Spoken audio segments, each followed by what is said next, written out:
வணக்கம் நண்பர்களே. திருக்குறளில் என் மனதுக்கு பிடித்த ஒரு அருமையான ஒரு குறள் இருக்குங்க.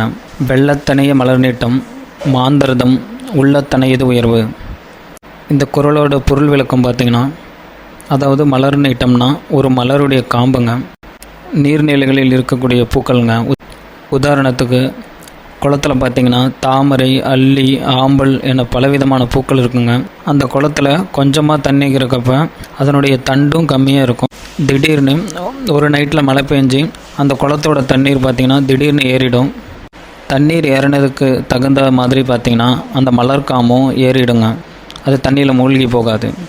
அதுபோல் உங்கள் உள்ளம் எந்த அளவுக்கு உயர்ந்திருக்கோ அந்த அளவிற்கு உங்கள் வாழ்க்கை அமையுங்க. உங்கள் உள்ளத்தில் நல்லது நினச்சா நிச்சயமாக நல்லது நடக்கும்.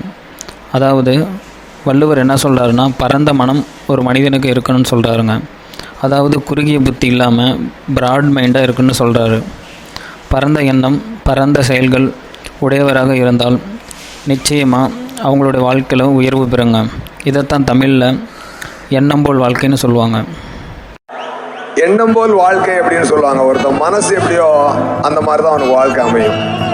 அது எண்ணம் போல் வாழ்க்கை, எண்ணம் போல் தான் வாழ்க்கை. நல்லது நினைச்சா நல்லதே நடக்கும்னு சொல்லுவாங்க.